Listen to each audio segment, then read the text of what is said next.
Supreme Court protects religious liberty from government meddling. Today is one of those rare days in Washington, D.C., where everything is falling conservatives' way.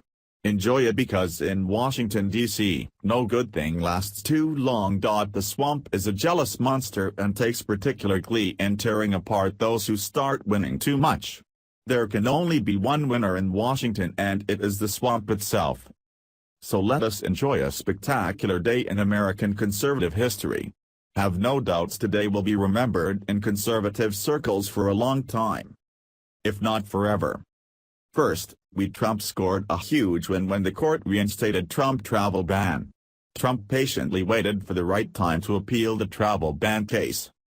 Trump had to wait because he knew he would win as soon as he got Gorsuch confirmed. Because our nation's security was at risk, he had to take the daily hits from the media who mocked him for losing on his travel ban. But the mockers are now been mocked because the Supreme Court agreed with Trump and reinstated the travel ban. Huge victory for Trump. But the Supreme Court had some even better news for American conservatives today. The Supreme Court just announced another stunning decision.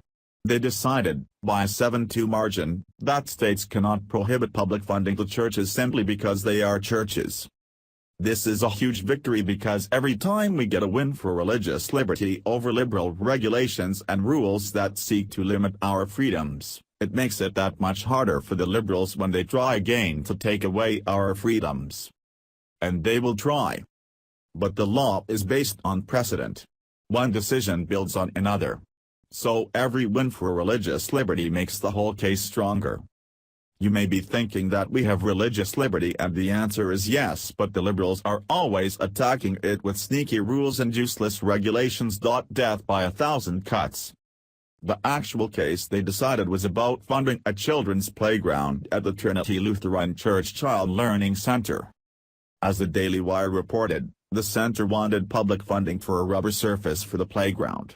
The feds have been helping fund these across the country for years, as they are much safer for the kids than hard asphalt ones. So the church asked for money for its playground, but the Department of Natural Resources denied the petition, citing an Obama-era rule that it would not fund churches. The court decided that denying a generally available benefit solely on account of religious identity imposes a penalty on the free exercise of religion. Huge win for freedom and liberty. But it gets better. Chief Justice Roberts and Justices Thomas and Gorsuch went a little further and said of Obama and his regulations, the exclusion of Trinity Lutheran from a public benefit for which it is otherwise qualified, solely because it is a church, is odious to our Constitution all the same, and cannot stand. To recap, conservatives scored two huge victories in the Supreme Court that will have lasting implications for many years to come. We get more religious liberty and the safety and security Trump's ban affords. But the best part, at least for me, is that in deciding to protect freedom over Obama's regulations, the court basically called Obama odious to our Constitution. In other words, he stunk up the place so bad he will be enshrined that way forever.